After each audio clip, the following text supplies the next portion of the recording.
ایک بزرگ جاڑے کی رات میں چلے جا رہے تھے۔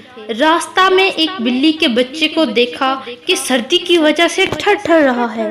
بزرگ کو اس پر رحم آیا اور گود میں اٹھا کر گھر لے آئے اور غلاف میں چھپا لیا۔ جب ان بزرگ کا انتقال ہو گیا تو ان سے سوال ہوا کہ بتلاؤ ہمارے واسطے کیا لائے ہو؟ انہوں نے سوچا کہ اعمال تو میرے کسی قابل نہیں ہے ان کو پیش کروں، لیکن الحمدللہ مجھے ایمان کی دولت حاصل ہے، اس میں دکھاوا وغیرہ بھی کچھ نہیں ہو سکتا۔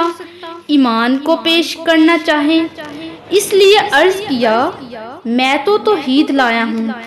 اس پر ارشاد ہوا کیا دودھ والی رات بھی یاد ہے تمہیں؟ ایک دن دودھ پینے کے بعد پیٹ میں درد ہو جانے پر کہا تھا کہ دودھ نے پیٹ میں درد کیا، کیا یہی توحید ہے؟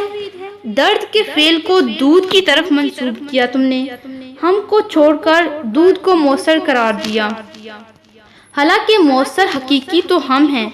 اب تو بیچارے تھرا اٹھے۔ ارشاد ہوا تم نے اپنے دعوے کی حیثیت تو دیکھ لی ہے، اب ہم تم کو ایسے عمل پر بخشتے ہیں جس کے متعلق تم کو یہ وہم بھی نہ تھا کہ یہ موجب نجات ہو جائے گا۔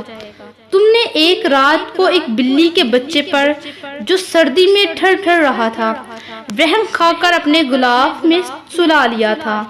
تم نے ہماری مخلوق پر رحم کیا، ہم اس کے زیادہ متفق ہیں کہ تم پر رحم کریں، جاؤ ہم نے تم کو بخش دیا۔ اس سے ظاہر ہوا کبھی بھی چھوٹے اور نیک عمل کو نہ چھوڑیں، کیا پتہ وہ ہماری مغفرت کا سبب بن جائے۔ احادیث میں بہت سے ایسے واقعات آئے ہیں جن کی چھوٹے چھوٹے فعل پر مغفرت ہوئی ہے۔ مزید ایسی انٹرسٹنگ ویڈیوز کو دیکھنے کے لیے چینل کو سبسکرائب، ویڈیو کو لائک اور شیئر ضرور کر دیجیے گا، کیا پتہ کسی ایک کا بھلا ہو جائے۔